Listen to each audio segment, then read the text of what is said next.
Good evening, televiewers, and welcome to yet another exciting edition on our program, Mountain Echoes. We want to say a very special thank you to our guests for not maybe staying behind despite the difficulties that they may be going through, maybe like traffic and some other things at home with your jobs, but then sacrificing time to be here with us, to share their views with the public and our very special friends of Mountain Echoes. We want to say immense thanks and gratitude to them. The silent viewers and those who have been contributing, we cannot but say a big thank you to Panji Kang, Mama Tina, Ago, and the others who have always been here, Mr. Bate from Douala, and a host of them. Thank you for always sacrificing, doing, I would say, God's work, and God will continue to bless you because you're always ready to come and say one or two things to share your views with the public. So thank you for all those persons. We say thank you to our guests who have made it today, Tuesday, with us to share one or two things like we started last week, and from the contributions given to us by our viewers and our very special friends of Mountain Echoes, that we're told that justice was not done on the topic of last week Monday. We push it to Tuesday. It's a high rate of sexual harassment and prostitution in today's society are two. Last week was one, today is two, and today I was seriously warned that we cannot exhaust this topic, that it will be like an episode 1, 2, 3, 4, 5. We need to go to the street after this to get to these persons involved. I don't know how we call them, those either victims or those who found themselves in that shoes, to really talk to them one-on-one to see what the court does. The lawyer says, the men of the forces of law and order, what they have to say, those in environment, what they have to say, maybe back there in our schools, also share those views. So we shall be coming back, I'm sure, probably next week. But then we have this to handle today with us, like I said, sexual harassment and the high rate of sexual harassment and prostitution in today's society. We have Mr. Bo. He is a teacher, he is a parent, he has been there to guide these young people. He has witnessed situations like this. He has guided those who have been maybe involved in one way or the other. He's still there helping many persons out there. So, Mr. Bo, thank you for accepting the invitation and good evening. Good evening, televiewers.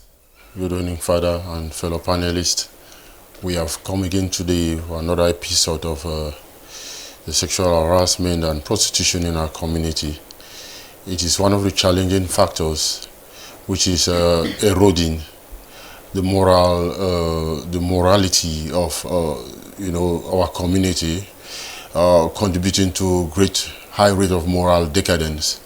And I think that it is an issue for us to address. And as we are addressing it here, it is like one of the mediums for us to be able to address the issue. And we cannot just address all here. We also have responsibilities in our various homes, in our churches, in our school, and then in our society to contribute in order to help to eradicate or to reduce the rampant nature of this. We'll come back later on to digest the various issues as we're going to talk with our fellow panelists. And thank you, Father. I cannot go on. I felt a bit guilty since I started coming to Divine Mercy without giving special greetings to the Archbishop of Bamenda. That was one of my mentors. I've been very close to him. Yeah. And I've forgotten for him for so long. I wish to apologize publicly. His Grace Archbishop Andrew Kea, and the Bishop of Kumbo, Bishop George Kuo, special greetings. Bishop Emeritus of Boya, Bishop Emmanuel Bushu, and my Lord Bishop of Boya, Bishop Michael Bibi. Those persons have been very instrumental. They have contributed to me in different ways. My mother is a very strong viewer of Divine Mercy, right at Ginicom, in Com. If I'm on the line, she's always there to watch. And she watches Divine Mercy. So what's Mama's name? Theodora Sang. Okay, Mama Theodora. Yeah, we'll thank her for always be there for to watch. And there is this there is this other one lady down in our place down in Moliko there, who constantly, the name just ran off as I was indicating, but somewhere along the line we're going to see, and the other Divine Mercy viewers, televiewers. I realized sometimes when they came for visiting in Bishorog, and that one was very popular. Thank you. I was moving around Sampit. I said, keep on watching. They said, oh, they encourage you. Then the principal of GHS, Bokova, yes, Mr. Pekos, he said, oh, keep on. We don't see our audience, but we see you. So we have Thank you very much, and we say say kudos to Mama Chodora down there in Jenicom, the northwest region of Cameroon, for always being there to to support us. Thank you very much, Madam Mama Chodora. And we have with us, of course, Mama Maureen Tata.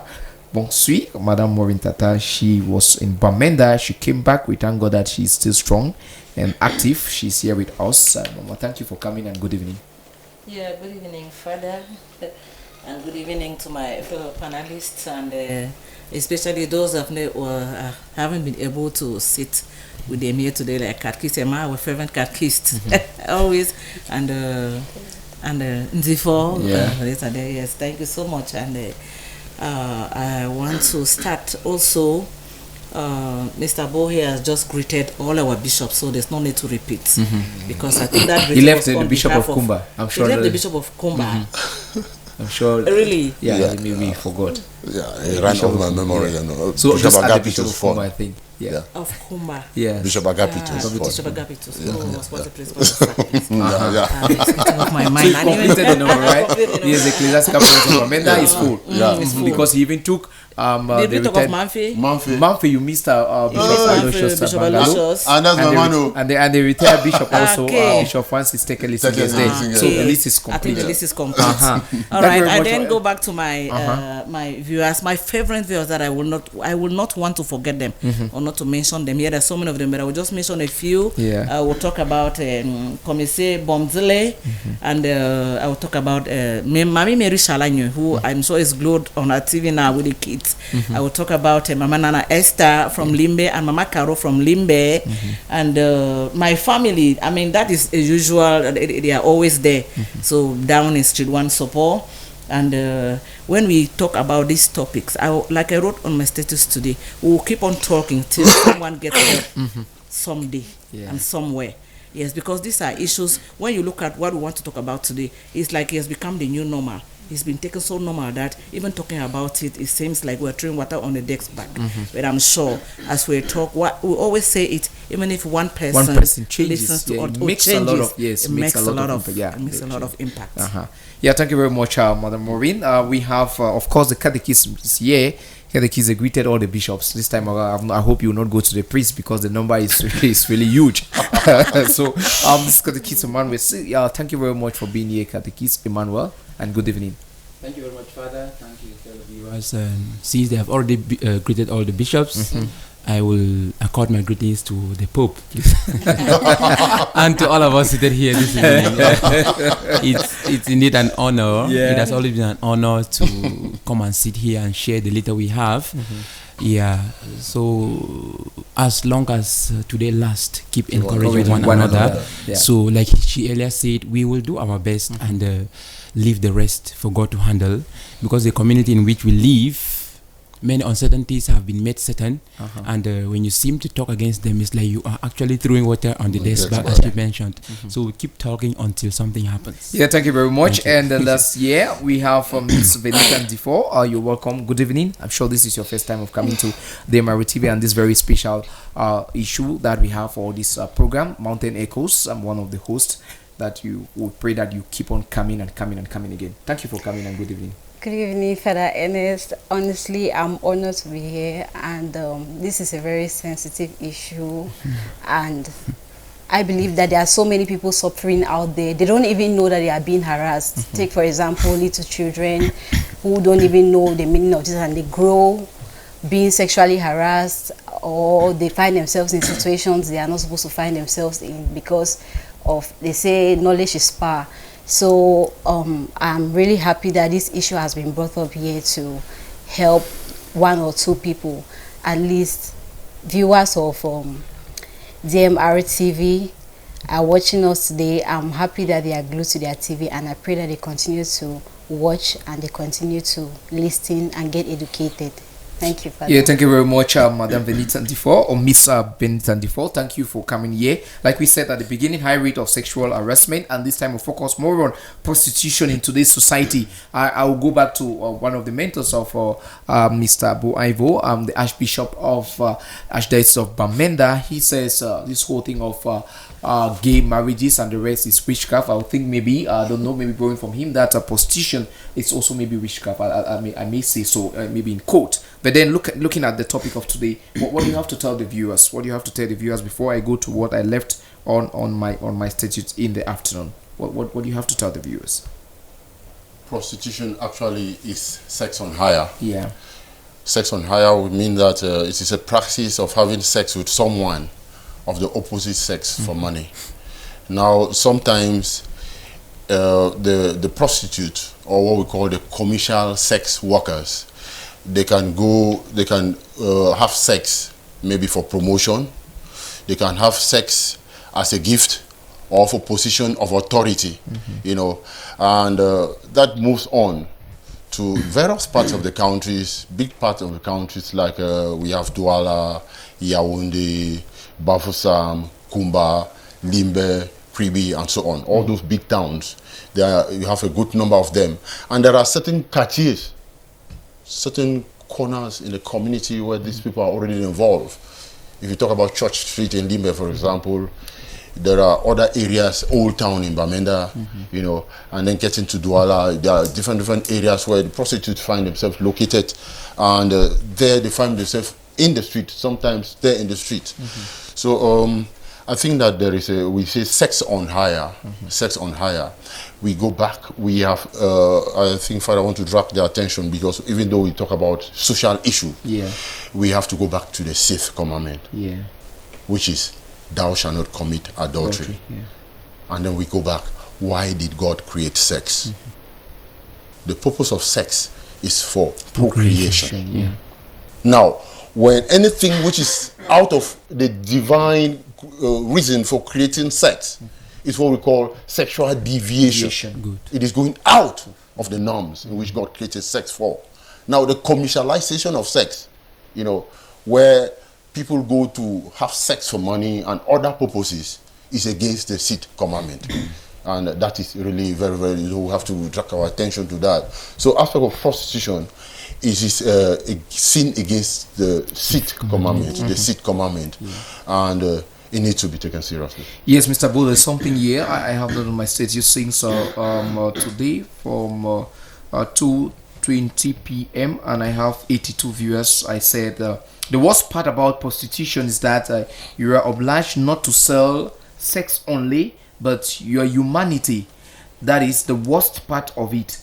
That what you are selling is your human dignity, not really so much in bed, but in accepting the agreement in becoming a bought person. And I asked them to join us live. But what do you think about that?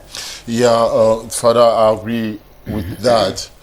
A prostitute in our community reduces his or her dignity.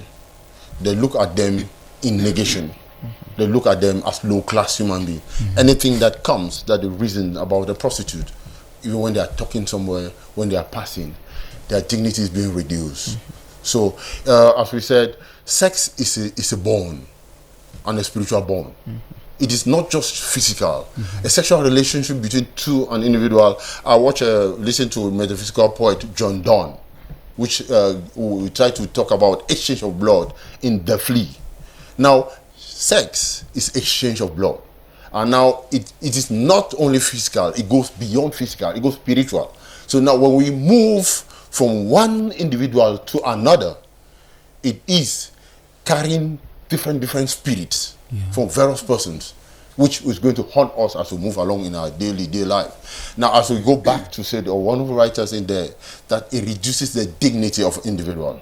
It reduces the dignity. When a prostitute stands to speak, they look as a low-class human being. They look at in negation, because morally speaking, prostitution is not supposed to exist. Because a sexual relationship is created for married person, what we call conjugal love. What is conjugal love? Conjugal love is love that cannot be shared, and it is created between husband and wife. Now, when we go to other aspects of sex, which is not between in marital life, the worst one is being promiscuous.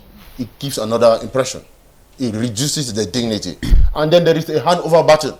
Sure. I always cite a brothel or tavern. A brothel is a house of a prostitute. Think about a young one who grows up in a brothel. She becomes a potential prostitute because of what exists. So it is a societal issue that we need to take seriously. Yeah, thank you very much. I'm sure. Let me go this way. Miss Benita, well, looking at this topic, as a young person also, you know, Boya is there, maybe in Southwest region, Northwest region, maybe in Cameroon in general. What do you have for the viewers relating to the topic of today's edition? What do you have to say? Well, I can say that prostitution has been highly influenced by the social media. Yeah. You know, as Africans, there are a lot of things we have copied from the Western world. And with the way they normalize prostitution, because prostitution is also, in fact, it's caused by the way people dress and all the like, it makes them feel that, oh, they are ready for such activities. The social media, I feel like I can hold it responsible for the way the youth act today and why they feel like it's normal to indulge in prostitution, because when they see others out there as prostitutes, they see those movies, they see those videos, and they see how it is normalized elsewhere, they feel like, oh, it's okay. So I feel like the media is doing a lot of damage and enhancing prostitution and making it seem like it's something which is not important.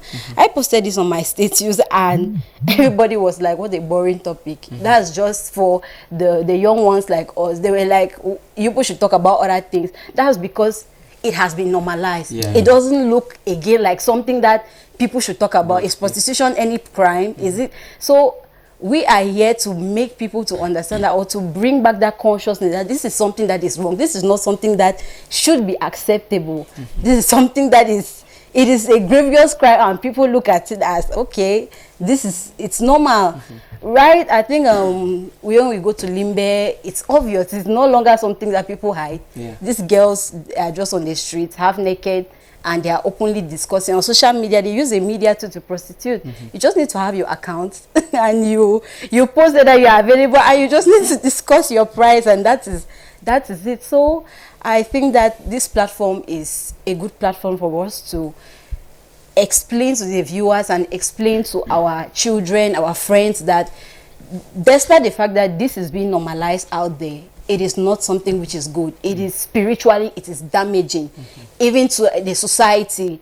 I have seen situations where in other countries, I've heard news stories whereby a prostitute goes and complains about maybe her items being stolen, or probably she has been tortured or something, and the police don't even look at her because, oh, you're a prostitute.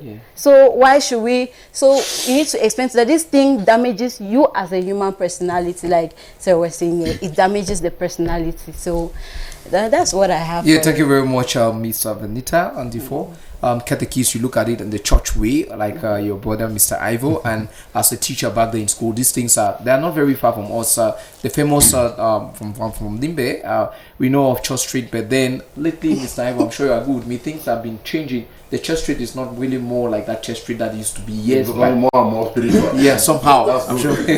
So, but you have those places here in Boya also, and in other places, maybe in Bamenda and Kumba and so on. Yeah. So you've been here, Mr. Emma. What do you have to, looking at the topic, is it something that we really need to talk about, or maybe we just close our eyes and we go away? What do you think about it?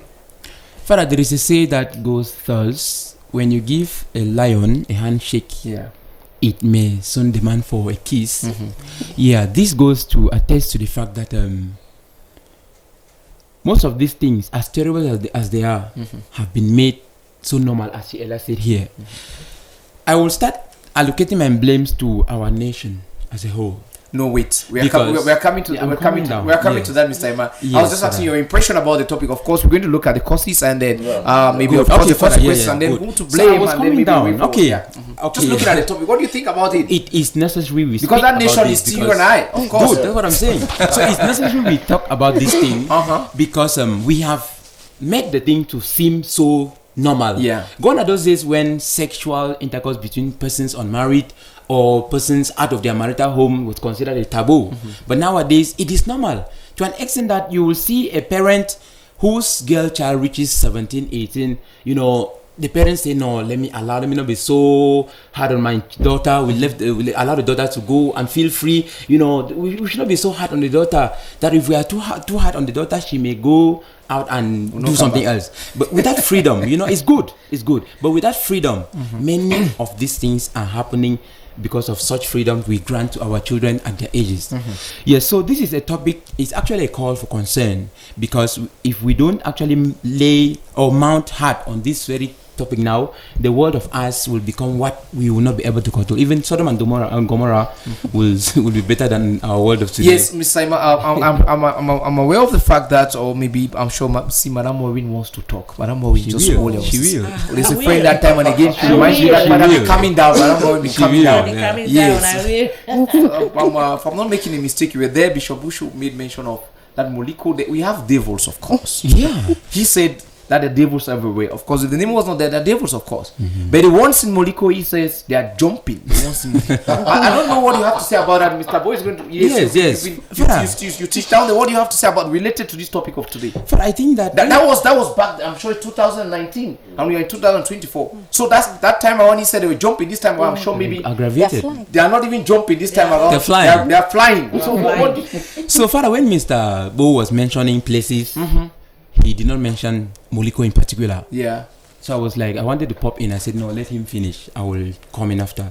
Because I think if you want to look at places and talk about places that are very, very promiscuous in that aspect, Moliko should be mentioned. Pay a visit to Moliko at night. Even if you are passing, check the road corners. You will see terrible things, which means that the bishop was not lying in his that was 2018. So at this juncture, it has aggravated to coefficient 3, you know. So it's a serious thing. I'm shocking, Madam Maureen. While we get you, then we start looking at the causes of this whole vice, which has been plaguing our society for a very long time, and some person seems to consider it to be a normal issue, and some parents may even have the guts, in quote, to send your girl, your female children or male or female to go out there to go make money, and they do not care what happens. You know, that use yourself to make the money and bring, let's have something to eat. It's so dangerous, and the experiences that people have shared with us, you know, as a priest, maybe catechists, also teachers, counselors back there in our schools, parents, children come and they share terrible experiences that you sit and you weep and you ask if God is still watching on what is happening. Of course, He's there watching. You know, some persons prayed the other time that, Father, I prayed that the God of Old Testament should be here to do to do what used to happen in the past. But then the God of the New Testament gives you the chance. You have the free will. You know, of course, like St. Paul reminds us, they are going to give account of your life at the end. So, you know, it's a terrible thing, like Bishop Bush will always say. Looking at the topic, Madam Maureen, what do you tell the viewers? I know that we've already talked about what prostitution is. And we'll continue to say it. That is engaging in sexual activity in exchange for some payment. And I don't know whether we have to say it's categorical, to say that it is wrong. It is wrong because, and the last time I said, when we talk about this topic, I think so much about my fellow women and our children and our girls. Because I think when we talk of prostitution, we talk about women. We don't dwell on men. I think we're going to talk about that later. And we're going to say that as a woman, it's just that we're going to do the vox pop like you say it. When you even talk to those women themselves, you realize that their morale is very low. Their morale is very low because you already know that, I think like we usually say, they've sold all their shame, and then nothing matters to them again. So we are just saying that prostitution is not something to be encouraged, because one, it brings down your dignity as a woman. You're viewed in the society as somebody who is not morally upright. Yeah, you cannot talk somewhere where people are talking. And Father, I think we were supposed to talk maybe about the causes, because we're already talking about the impact here, which we're going to talk later on. And like I was saying, if there is a way, because even before we start talking about this constitution, causes should be the first, because I think we have to look at the root causes of anything before we even start apportioning blames or start looking for solutions. Yes, you already said one day how maybe I think it's Katiso say it, a girl child comes back to the house because that is the causes, comes up to the house with an iPhone, with whatever, all these gadgets that young people want to have nowadays, and the parents just like give that lukewarm attitude. And the next thing is that he will continue doing it. When he cannot get it from the very person he was going, he goes to the next person, and that is how prostitution sets in. Yes, because that's one of the causes. And when we go ahead allowing the family sake, we see there is a lot of peer pressure. Like Venita said there, when she posted the topic, is like to girls, what is it? It's useless. It is not important. Which means if one of them is doing that, either they copy or they encourage because they think that it is good. What has happened today? There's a lot of greed. Girls, especially our young girls, want to live a lot of fake life. This fake life, to get gadgets, they can only go out there to sell their bodies to get all these things. So I want to say that when you have friends, you need to be strong, so strong amongst your friends to be able to shun this idea of prostitution. Because sometimes we think that prostitutes are those who stand on the street. They are people who stay in their houses. When we want to talk about the different types of prostitution, you see that it is not only those who stand on the street. We have people who stay in their houses. People who stay in the house and they even prostitute more than those who are on the street. Those who are on the street sometimes are maybe just a little bit desperate and they want to do it fast because it's like we have categories of them. Prostitution is done in categories. That one on the street is low class. Yes, high class. Yes, that's the higher class. Wow. There's a higher class of it. And I want So to it's actually like a university. It's actually like a university. It's actually the educational system where you start from the primary school, you go to secondary, and then you go to the university, and then maybe you have your masters and PhD. Because you see there are some women that already have PhD in prostitution. Yeah. Yes, it is. Okay. Sure, Madam Kindness, you have something there before we pull over to the courses, like she said. But I think while Madam Kindness is preparing the video that we have there, the Vox Pops, we did some deep Vox Pops there. Madam Maureen, she's going to tell us more about the various types of prostitution. But if Madam Kindness says those things are available, we could begin with the Vox Pops from the students or young people out there in Moliko. Over to you, Madam Kindness. Yeah. Well, with regards to the causes of prostitution, I would say one, poor upbringing by the parents. We live in a generation where our parents are very, very busy. They are very business minded, very business oriented. So they don't have time, to like spend time with their children at home, to train them, to groom them, to advise them. So children tend to be misled. Children now tend to cultivate, bad character traits, and in return, it now moves to our second point. Moral decadence. Your behavior just becomes polluted by yourself. You just learn to grow and adapt to bad habits, to bad beliefs. Now the third point, we have peer pressure. Peer pressure, since you're not close to your parents at home, you tend to be close to people outside, like your friends outside, your classmates, your colleagues, who advise you negatively. Human beings are often drawn towards bad influence than good influence. So most of the times, your friends may lure you into prostitution without you necessarily going there willingly. Another point, we have poverty. Some people are from very, very poor homes that everybody's struggling. As a girl, she may be the first child. Everyone may be looking up to her as the breadwinner. So maybe looking at the state of things, being poor, she just runs to prostitution as the last resort. The next point, we have lack of ambition. The youth of today, most especially the girls, they are not really business minded, business oriented. So some of them tend to just sit down and feel like, no, I'm a girl, I can use what I have to get what I don't have. So in return, they start sexualizing themselves, dressing indecently to attract men because they're not visionary. They don't want to see far. They don't want to think beyond. So looking at this point, the bad moral, the bad upbringing from the parents, 1, 2, bad moral upbringing on your own part, 3, peer pressure, 4, bad friends.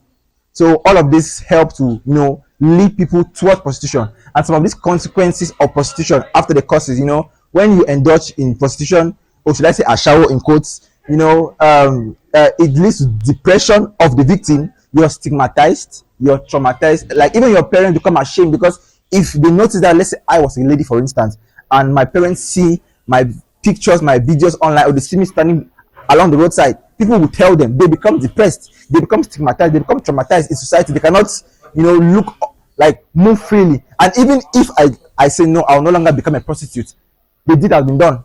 So the depression remains, the stigma remains, the trauma remains. So in summary, I would love to just say that's all I can say for now concerning the causes and the consequences of prostitution. Thank you. Thank you so much for this opportunity. Personally, there is a lot of involvement. The Boya back 20 years is not the same Boya we have today. And the way things are happening, especially with the coming of social media, which has opened many young Cameroonians and many Boya denizens, to the social world and to the global world at large. They have made them to learn many things. And what used to be a taboo 20 years back is now, normal because of the trend and the time in which we find ourselves.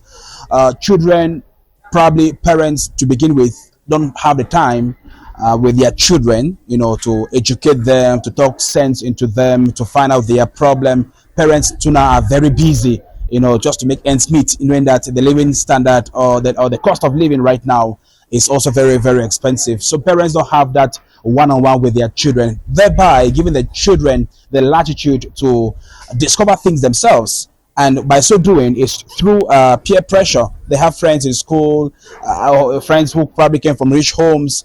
They want to meet up or catch up with them, and they are forced to do things that they ought not to. And to go by the easy way, which is not easy in the true sense of it, is by getting themselves involved into scamming, doing things, prostitution for the girls, scamming for the boys, and just to keep life going.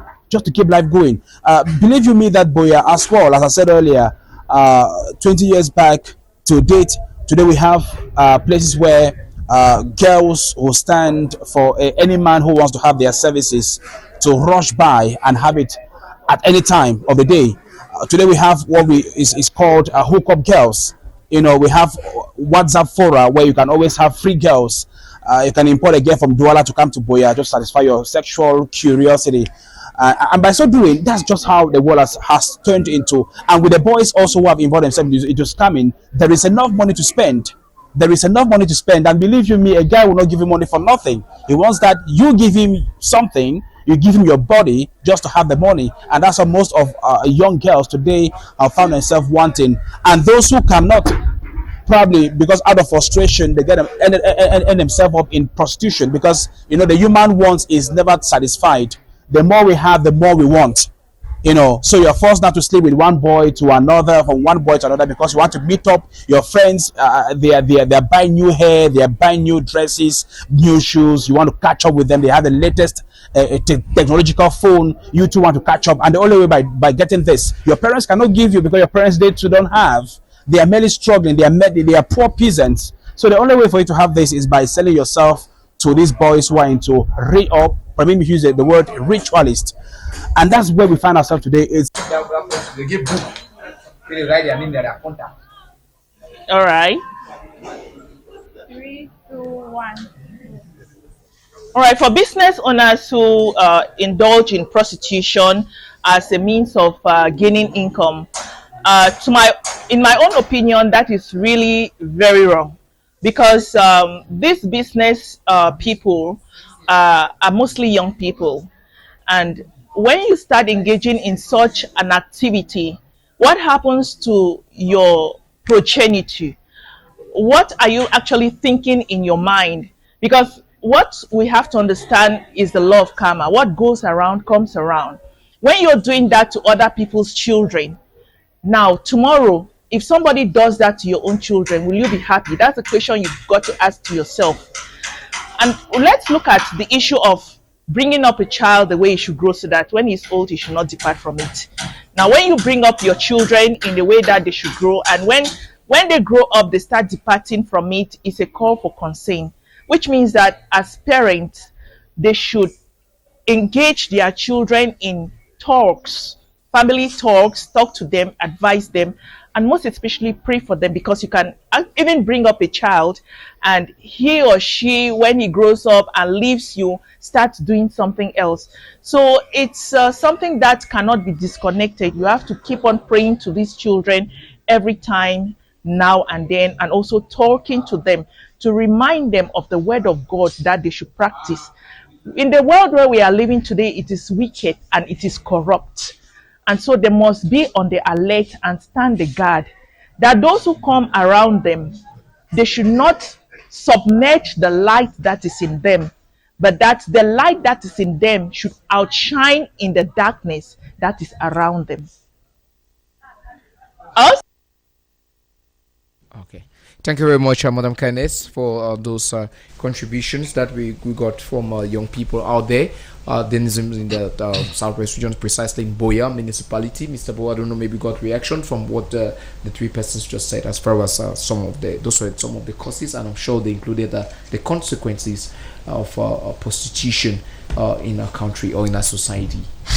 Yes, from the first speaker, I reflected on maybe a name which was referred to the prostitute, and I had to write to get down, reflect on several of the names.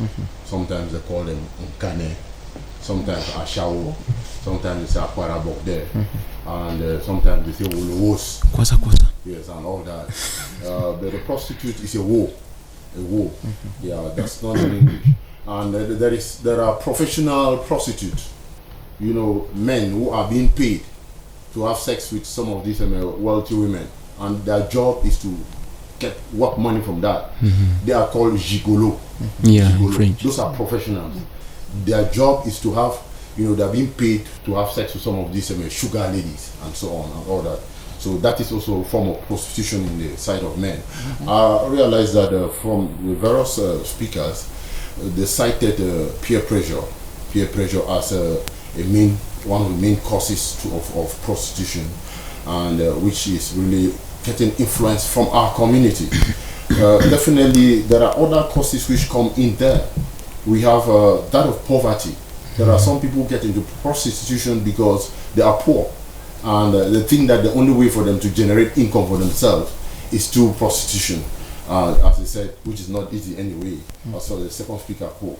And one other cause for prostitution is divorce. Previously, the men used to be like the head of the family, were the main breadwinners. Gradually, it is being shifted because more and more women are getting to the limelight now through education, and they are working. And so they subsidize in the home, and some of the homes are being headed by women who are the main breadwinners. And in cases where the sole breadwinner of the house is a male, when in the case of divorce, the woman maybe becomes frustrated. Of men who become irresponsible. I'm not sorry to say that, who are irresponsible, abandon the upbringing of the children to the woman, who now finds it a bit difficult to take care of the household responsibilities, sponsoring, feeding, healthcare, and all that. She jumps now into prostitution in order as a means of survival. So divorce is also one means. Another cause is that of unemployment, which links closely to poverty. They are unemployed, and now we call them, those prostitutes. What do they say? They say commercial sex workers. So they take prostitution as a means of job opportunity, and that is really is a big calamity. Now we have that as a spillover effect.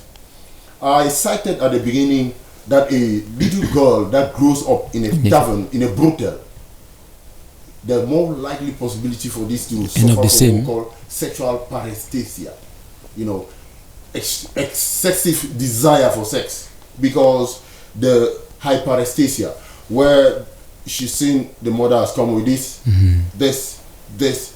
Now multiple partners now becomes a reality to that little girl who grows up, and now in just it's like a reload button, becomes a prostitute because the mother was a prostitute. Now we have what we call an unlimited quest for sex. That's why I cited them as sexual hyperesthesia. There are some people who are sex mania. They love sex and they take it as food. So it becomes a situation where an individual, they have an insatiable desire for sex. Such people will now get into prostitution because maybe one man cannot satisfy them, even in marriage. They think that a person cannot satisfy them, or maybe one woman, and so they get into that situation, because they want to satisfy their sexual urge. We also have that becomes an impact in the community, because there are certain areas which are breeding. Now, she cited an incident where, when she talked about prostitution, I said, oh, she was hushed down. we cite Moliko, and there is another area they call this place Pernambuco. Pernambuco. You know, that rate there is, at first in Pernambuco, if people are caught in adultery, they used to, you know, give 3-5 crates of drinks. And they realized that there were certain individuals who constantly paid that drink. So they had to add 200,000 pounds there. And if it continues, you'll be expelled. So 200,000. So there are areas where people who are really married becomes, you know, jump into after prostitution, which is really those areas. We cite particular areas. We have Kribi, you know, this and that areas there in the littoral where people stand in that. We also have other causes of that, which is the feeling of frustration in life. Maybe I've struggled in education, and in bracket book don't pass me, and the only means of survival, out of frustration, you think that you jump into prostitution. Maybe you have that urge which you really miss in life, and people find themselves there in aspect of, because due to frustration. And as I said, I link into repeated failure in school. Today I was citing that when you have failure 1, 2, 3 times, you become frustrated. I don't think that should be the end. You need counselors and other issues. I think that will raise other aspects sometimes to handle later on. We have laziness to learn a trade. Laziness to learn a trade. Somebody will want to go to a hairdressing salon, or want to learn seamstresses and some other thing to become a seamstress, who lazy, and they say, well, it is easy way to spend money, until they jump into prostitution. A good number of the speakers have talked about parental neglect. Parental neglect, which they have talked. And as we said, generally, it is very unhealthy to jump from one individual to another. It's very unhealthy, and it loses the human dignity, which is the most important thing. The human being is a little higher than all other mammals. It's a human biology. The human being is a first-class baboon. Is the highest for all mammals. Now, when we be involved in act of prostitution, the man is reduced to a beast. I read one of the writers of one of A-level poetry. I think it was one of Richard Thiru's poem, maybe under the miniskirt by Richard Thiru. There was the found institution of a man who was having sex with a girl in a car, and a bitch, a female dog is called a bitch. A bitch came back, watched the situation, and the bitch was laughing. The bitch was laughing to show that a human being has been reduced to a bitch, worse than an animal. So it brings down our dignity. Yeah, thank you very much. I'm sure, Madam Maureen, it's something very serious, and we, you know, some of our parents and the brothers and sisters out there seems as if it's a normal thing, a normal way of life. Like someone quoted back there in the University of Boya says that he one way or the other, when he stormed in one of those places, he saw a name of a student that he would not want to disclose, and he wanted to verify, to check in his phone, and realize that the same name and the same number of that person, the contact with the same man is there, and if you need me, you could get through this number. And he was asking, Father, where are we heading to? That's how serious the thing is. I think maybe if we maybe just look at I'm sure we had, if there are not causes again, maybe we talked of the various category of maybe this whole thing of prostitution. Could you just enlighten our brothers and sisters out there, because maybe there are some who are in one way or the other involved, or they do not know that's how serious these things are. All right, Father. No, before we delve to the different categories, you know, there's still a plethora of causes. I know we cannot exhaust them. And I want to tackle it from the theoretical point of view. Yes, because when you look at this prostitution, it's not something that just started today. History has it in its books. It's something that has been existing from generation to generation. And when you look at this theory, there's one theory called the functionalist theory. Because some women or people who prostitute think that it is a function. You know, like you see that, what are you doing? What is your function? They think that women, when they are into prostitution, they think that it is a function for them to get money. Just like that. They just think that they have nothing in mind. They just think that it is a function for them to have money. And then for men too, they think there's a sexual alternative. There is a sexual alternative for men. For instance, in marriages, that we all know, when they become their crisis in their marriage, you see most men will always go out. For some, in order not to just go away from their marriage or to fall in love outside, because we talked about marital something here the other last time, they just have to go to prostitute as a sexual alternative away from their marital crisis. And when they go like that, the women think that they are performing a function to that man. They think that, because like in the house, they will ask you, what is the function of this child? I do this for the prostitute. They think that it is their function to look for money and then to satisfy the sexual gratification of men. And there is also what we call it the conflict theory, where the society still think that there are certain jobs that are only for men. So when women are not able, there is what we call a economic inequality. When women do not get those jobs, they are forced to take the other way of being prostitutes as their own jobs.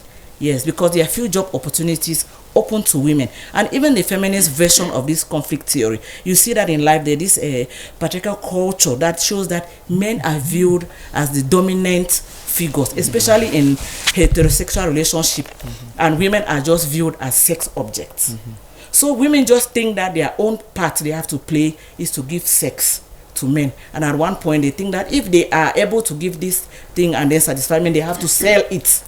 They have to sell it to men. And when you look at, there is one theorist known as Kingsley Davis in 1937. He actually said that prostitution reduces divorce. It was a very provocative hypothesis, but it's very provocative though. But according to him, he thinks that, which means he is actually encouraging prostitution, thinking that to help marriages or reduce the rate of divorce, prostitution has to exist. But when we talk about these theories, we are not also encouraging it. We want to see where some people are coming from, and then to tell others that in as much as this is happening, it is not. Prostitution does not save marriages. It does not save it. Instead, when you think that you go out there to just get your sexual satisfaction and come back, what if you come back with sexually infected diseases, and then maybe you infect your wife, and then suffering starts from there? How then has it saved this thing? So when we look at these things, I know Mr. Bo already talked of laziness, and he talked of when children do not want to learn a trade. Some girls and women are naturally lazy. Sometimes not even that they don't want to trade. They have a job. You give them a job to do. There are some jobs out there for everybody. Even if you didn't go to school, you can be a cleaner, you can be something, but they are naturally lazy. They prefer to use the easier means to just go out with men and then get this money. We also talked about, this knowledge. When you tell these children go to school, they think that you're wasting their time. Knowledge is potential power. You can go to school, and when the time comes and there is an opening, you will go there. That's why some of them, they don't go to school. And when there's need, when there are job opportunities, job openings for them to go, they don't have the qualifications. They are bound to go to the streets to go there. And like we're talking, even in other cultures that we have copied and social media has done to us, when you go like to India, you will see that family prostitutes, there is you have to take over from somebody. Kind of inheritance? Yes. In India, there's that their culture and then it's particular in a village known as Rajasthan village, where prostitution is a tradition. It is a family. If I am your mother, I'm a prostitute, and I'm getting old, you have to take over. That's your own legacy. That's legacy.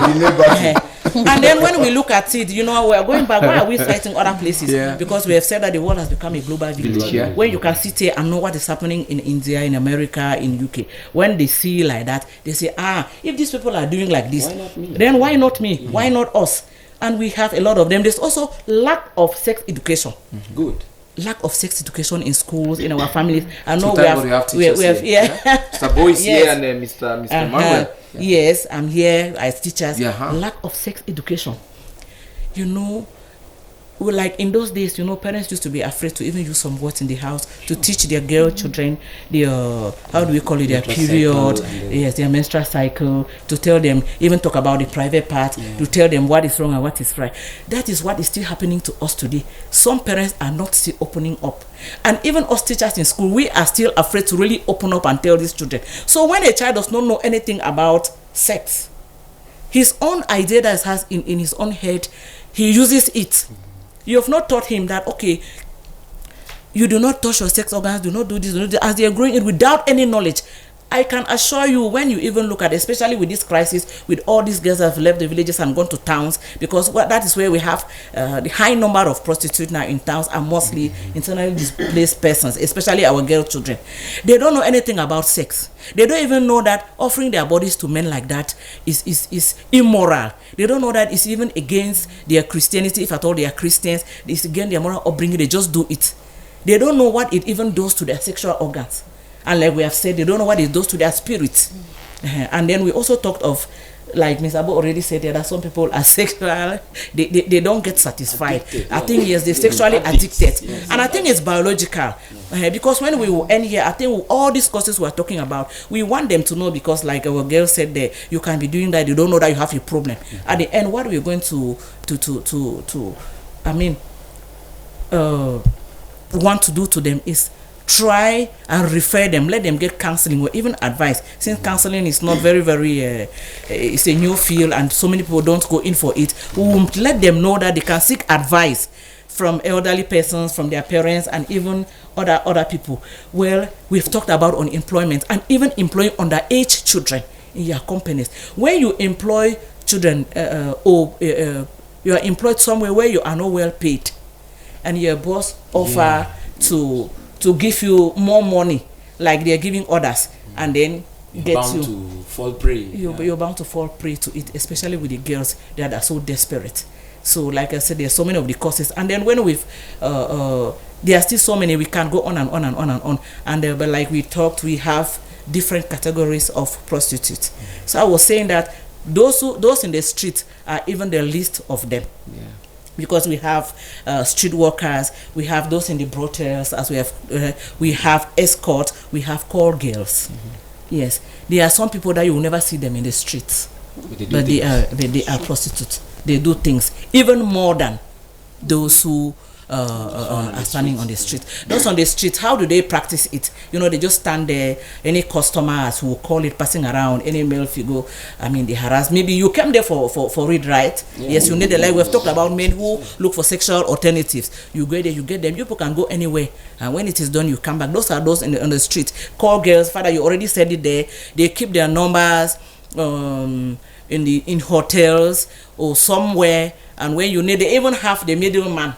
You see a man say, when big people come to town, now, when there are big occasions in town, for instance, in Boya, people are coming from all over, from Yaoundé, from Douala. Just give your number. You need somebody, you need a companion, you need a girl. They just give the number and you are gone.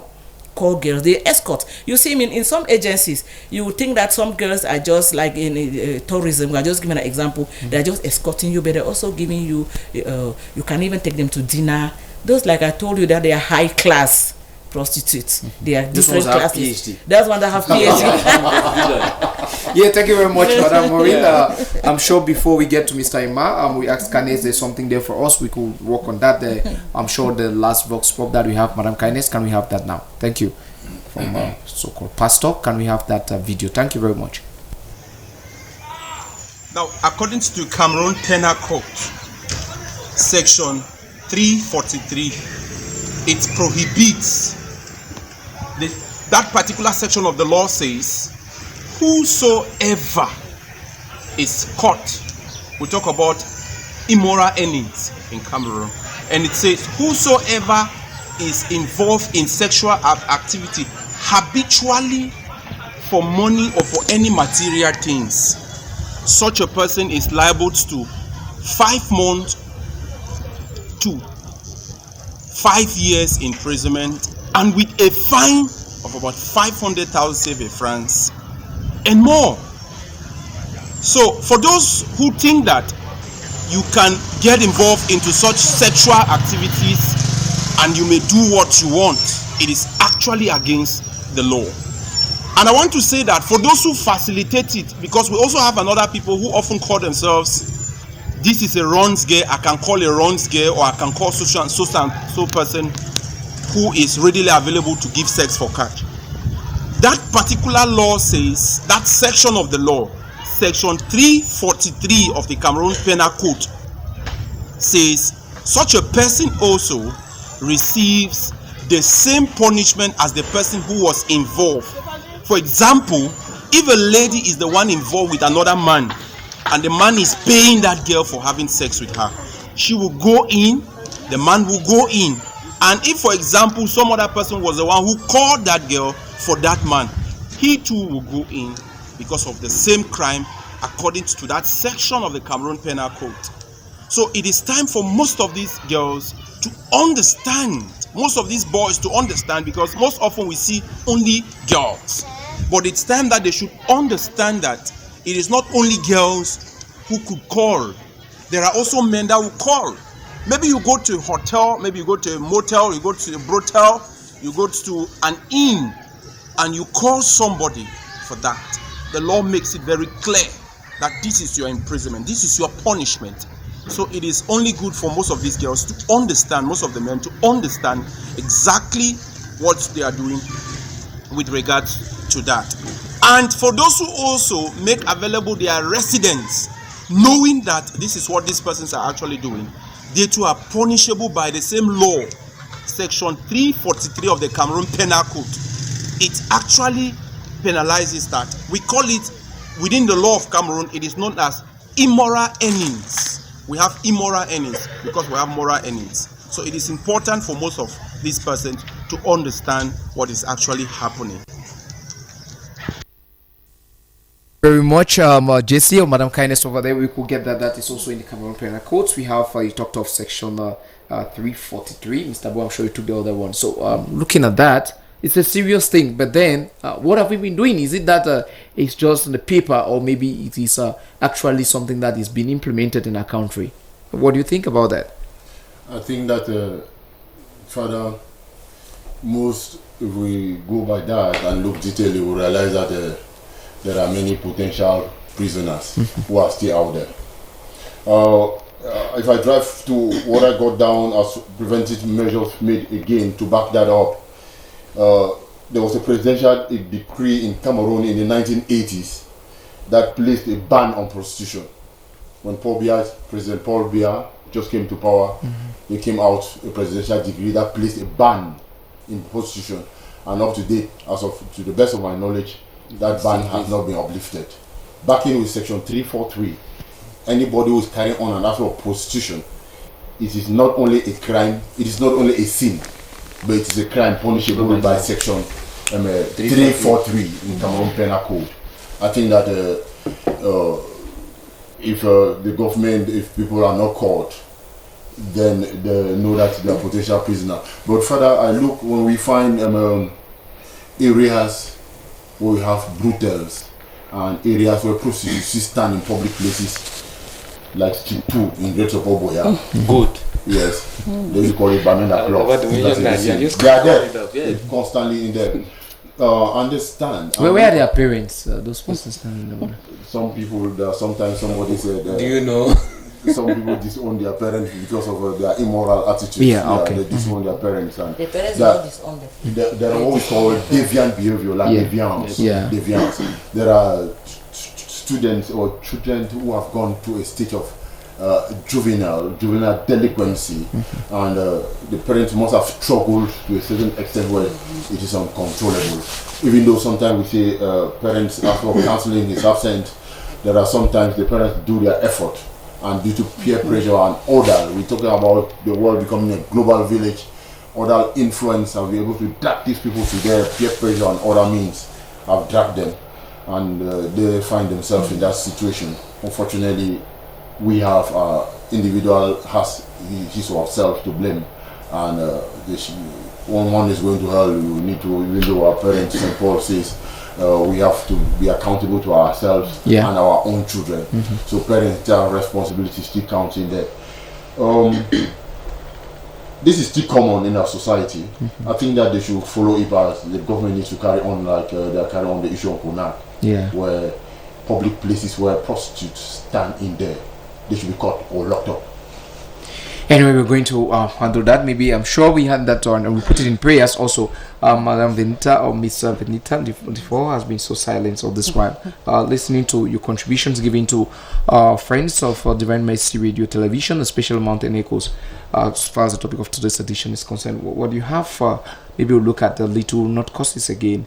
Maybe part of maybe their contributions. What do you think about those things? Are they reality, or maybe they just want to talk? What do you think about them? This issue is just the reality that is, like I said the last time, it's been normalized. And but I will not repeat the causes, but there are some other causes that we don't see. We only look at prostitution to be shameful, but there are people who see it as prestige.